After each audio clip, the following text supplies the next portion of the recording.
അപ്പോൾ എല്ലാവർക്കും നമസ്കാരം. ഞാൻ കുറച്ച് നാൾ മുന്നേ നമ്മുടെ ഈ സ്പ്ലെൻഡറിൻ്റെ 40,000 കിലോമീറ്റർ ആയ ഒരു വീഡിയോ നമ്മുടെ ഈ ചാനലിൽ ഇട്ടായിരുന്നു. അന്ന് എന്നോട് കുറേ പേര് ചോദിക്കാൻ തുടങ്ങിയ കുറച്ച് കാര്യങ്ങളൊക്കെ ഞാൻ ഇന്നത്തെ ഈ വീഡിയോയിലൂടെ പറഞ്ഞുതരാം. അന്ന് എൻ്റെ അടുത്ത് ഏറ്റവും കൂടുതൽ ആൾക്കാർ ചോദിച്ചതിൻ്റെ സർവീസ് കോസ്റ്റ് എങ്ങനെയാണ്, ഇതിന് മേജറായിട്ട് എന്തൊക്കെ പാർട്സാണ് മാറേണ്ടതെന്നൊക്കെയാണ്. അപ്പോൾ ഞാൻ ഈ കഴിഞ്ഞ ദിവസം ഈ വണ്ടിയുടെ ഒരു മേജറായിട്ടുള്ളൊരു സർവീസ് ചെയ്തായിരുന്നു. നമ്മുടെ വണ്ടി ഇപ്പോൾ ഒരു ഏകദേശം 43,000 കിലോമീറ്റർ കഴിഞ്ഞിട്ടുണ്ട്. അപ്പോൾ അതിൻ്റെ ഒരു സർവീസായിട്ട് ഞാൻ ചെയ്തായിരുന്നു. അപ്പോൾ അത്യാവശ്യം ഞാൻ കുറച്ച് സ്പെയറും കാര്യങ്ങളൊക്കെ മാറിയിട്ടുണ്ട്. അപ്പോൾ എന്തൊക്കെയാണ് ഞാൻ മാറിയെന്നും എത്ര രൂപയായെന്നൊക്കെ ഞാൻ പറഞ്ഞുതരാം. ഈ വണ്ടിക്ക് എല്ലാ സർവീസിനും കോമൺ ആയിട്ട് മാറേണ്ടത് നമ്മൾ എൻജിൻ ഓയിലാണ്. ഇതൊരു സ്പോർട്സ് ബൈക്കോ ഒന്നും അല്ലാത്തതുകൊണ്ട് തന്നെ നോർമലി നമുക്ക് സെർവോൻ്റെ ഓയിലോ വല്ലതും മേടിച്ച് ഒഴിച്ചാൽ മതി. മോട്ടികളൊന്നും ഒഴിക്കേണ്ട ആവശ്യം വരുന്നില്ല. പിന്നെ നമുക്ക് ആവശ്യമെങ്കിൽ ആക്സിലേറ്റർ കേബിളും ക്ലച്ച് കേബിളും ബ്രേക്ക് കേബിളും മാറാം. ഞാൻ എന്തായാലും ഈ സർവീസിന് അതൊക്കെ മാറിയിട്ടുണ്ട്. എനിക്ക് മേജറായിട്ട് ഈ ഒരു സർവീസിന് വന്ന കോസ്റ്റ് എന്ന് പറയുന്നത് 1650 രൂപയാണ്.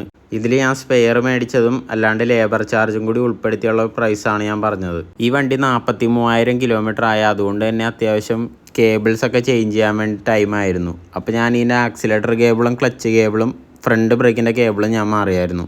കൂടാതെ എഞ്ചിൻ ഓയിലും ഫിൽറ്ററും കൂടി മാറിയിട്ടുണ്ട്. സ്പാർക്ക് പ്ലഗിന് കാര്യമായിട്ടുള്ള കംപ്ലൈൻറ്റ് അയച്ചു നോക്കിയപ്പോൾ കണ്ടില്ല. അതുകൊണ്ട് അതെന്തായാലും ചേഞ്ച് ചെയ്തില്ല ഇത്തവണ. നിങ്ങൾ എന്തൊക്കെ വന്നാലും ഒരു സർവീസിൻ്റെ ടൈം ആകുമ്പോൾ എഞ്ചിൻ ഓയിൽ എന്തായാലും മസ്റ്റായിട്ട് മാറിയിരിക്കണം. കാരണം എന്ന് വെച്ചാൽ ഒരു 3000 കിലോമീറ്റർ ഇടവിട്ടാണ് ഈ വണ്ടിയുടെ ഒരു സർവീസ് വരുന്നത്. അത് നിങ്ങൾക്ക് മാക്സിമം ഒരു 3500 വരെ ഓടിക്കാം. അത് കഴിയുമ്പോൾ എന്തായാലും നിങ്ങൾ ഓയിൽ ചേഞ്ച് ചെയ്യണം. പിന്നെ കുറേ പേര് എന്നോട് ചോദിച്ചൊരു കാര്യമെന്ന് വെച്ചാൽ ഈ വണ്ടിക്ക് യൂറോ 1ൻ്റെ സൈലൻസർ കയറ്റാമോ എന്നാണ് ചോദിച്ചത്. യൂറോ 1ൻ്റെ സൈലൻസർ കയറ്റുന്നതുകൊണ്ട് കുഴപ്പമൊന്നുമില്ല. നമ്മൾ ഈ സൈലൻസറിൻ്റെ ഈ ഒരു ടിപ്പ് കട്ട് ചെയ്തിട്ട് വേണം യൂറോ 1ൻ്റെ സൈലൻസർ നമ്മൾ വെൽഡ് ചെയ്ത് പിടിപ്പിക്കാൻ വേണ്ടി. അപ്പോൾ കുറേ പേര് എന്നോട് ചോദിച്ചൊരു കാര്യം, യൂറോ 1ൻ്റെ സൈലൻസർ വെച്ച് കഴിഞ്ഞാൽ വാറണ്ടി കട്ട് ചെയ്യില്ലെന്നാണ്. വാറണ്ടി എന്തായാലും കട്ട് ചെയ്യും. കാരണം എന്ന് വെച്ചാൽ അവർ വണ്ടി നമുക്ക് തരാൻ നേരത്തെ അല്ല ഡെലിവറി ടൈമിൽ നമ്മളോട് പറയാറുണ്ട് മെയിനായിട്ടുള്ള സ്പെയറുകളൊന്നും മാറരുത്.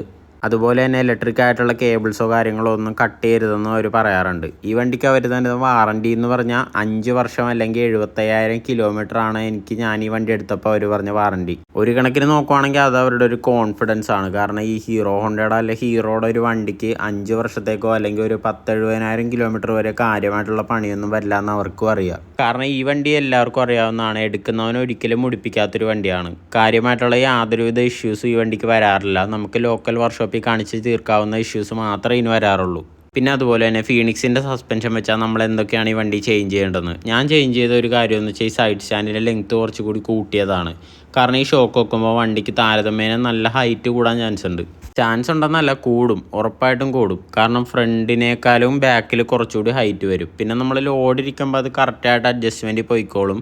അപ്പം നമ്മൾ ഈ സ്റ്റാൻഡിൻ്റെ ഹൈറ്റ് എന്തായാലും കൂട്ടേണ്ടി വരും. പിന്നെ ഈ വണ്ടി സൈഡ് സ്റ്റാൻഡ് സെൻസറുള്ള വണ്ടിയാണ്. അതുകൊണ്ട് ഈ സ്റ്റാൻഡ് അയച്ചിട്ട് വേറൊരു സ്റ്റാൻഡ് റീപ്ലേസ് ചെയ്യുന്നതിനോട് എനിക്ക് വലിയ യോജിപ്പില്ല. കാരണം സൈഡ് സ്റ്റാൻഡ് സെൻസർ കംപ്ലൈൻറ്റ് വരാൻ ചാൻസ് ഉണ്ട്. അപ്പോൾ ഞാൻ ഇതുപോലെ സെൻറ്ററിൽ നിന്ന് കട്ട് ചെയ്തിട്ടൊരു പീസ് അവിടെ വെൽഡ് ചെയ്ത് പിടിപ്പിച്ചതാണ്. അതാകുമ്പോൾ നമ്മുടെ വാറണ്ടീനെയും ബാധിക്കത്തില്ല. സൈഡ് സ്റ്റാൻഡ് മാറ്റിയത് കൊണ്ട് വണ്ടിക്ക് യാതൊരുവിധ കംപ്ലൈൻറ്റും വരത്തില്ല. പിന്നെ അതുപോലെ തന്നെ ഈ ഫ്രണ്ട് ടയർ ഞാൻ ഇതുവരെ മാറിയിട്ടില്ല. 43,000 കിലോമീറ്റർ ഇപ്പോൾ കംപ്ലീറ്റ് ചെയ്തിട്ടുണ്ട്. പക്ഷേ ഈ സെയിം ടയർ സ്റ്റോക്ക് ടയർ തന്നെയാണ് ഞാൻ ഇപ്പോഴും ഈ വണ്ടിയിൽ ഇട്ടിരിക്കുന്നത്. പിന്നെ ഹാൻഡിൽ ബാർ മാറ്റാവുമെന്ന് കുറേ പേര് ചോദിച്ചവരുണ്ട്. ഹാൻഡിൽ ബാർ മാറ്റുന്നതുകൊണ്ട് തെറ്റില്ല, പക്ഷേ ചില സമയം കേബിൾ വലിയാൻ ചാൻസ് ഉണ്ട്. ഞാൻ ഹാൻഡിൽ ബാർ വെച്ചിട്ടുള്ളതാണ്, പക്ഷേ ഞാനത് ചേഞ്ച് ചെയ്തതാണ്. പിന്നെ മെയിനായിട്ട് നമ്മുടെ സ്പ്ലെൻഡറിൽ കണ്ടുവരുന്നൊരു കംപ്ലയിൻ്റ് എന്ന് വെച്ചാൽ ഈ ടാങ്കിൻ്റെ ഈ ഒരു കവറ് കിടന്ന് വൈബ്രേറ്റ് ചെയ്യാറുണ്ട്. അത് നമുക്ക് കൂടുതൽ അരോചകമായിട്ട് തോന്നാറുണ്ട്. ഇതിൻ്റെ മെയിനായിട്ടുള്ളൊരു ഇഷ്യൂ എന്ന് വെച്ചാൽ ഇതിൻ്റെ അകത്ത് മേളിൽ 2 ബുഷ് നിങ്ങൾക്ക് കാണാൻ പറ്റും.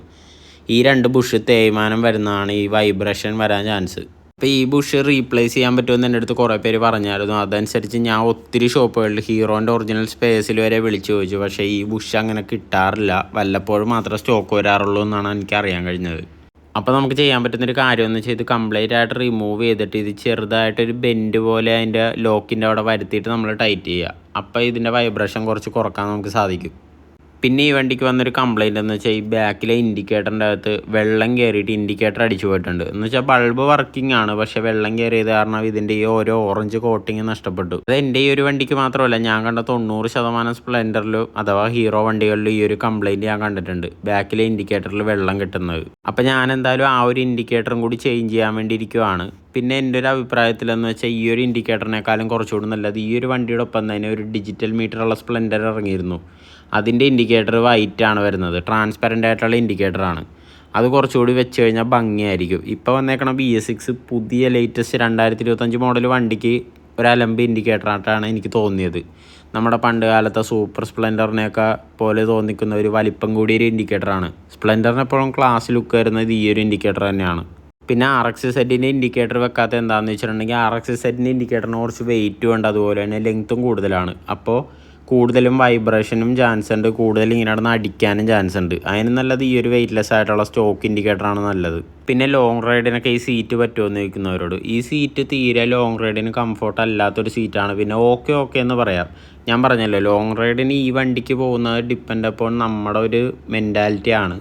കാരണം വെച്ചാൽ ഇത് നമുക്ക് ദൂരയാത്രയ്ക്ക് വേണ്ടി ഇറക്കിയൊരു വണ്ടിയല്ല, നമ്മുടെ ദൈനംദിന കാര്യങ്ങൾക്ക് വേണ്ടി ഇറക്കിയൊരു വണ്ടിയാണ്. അത് കാരണം ആ ഒരു പർപ്പസ് വെച്ച് തന്നെയാണ് അവരുടെ സീറ്റ് ബിൽഡ് ചെയ്തിരിക്കുന്നത്. പിന്നെ അതുപോലെ തന്നെ ഈ വണ്ടിയുടെ ചെയിൻ സ്പ്രോക്കറ്റിൻ്റെ കാര്യം, ചെയിൻ ഇടയ്ക്കിടയ്ക്ക് ടൈറ്റ് ചെയ്ത് കൊടുക്കുന്നത് നല്ലതാണ്.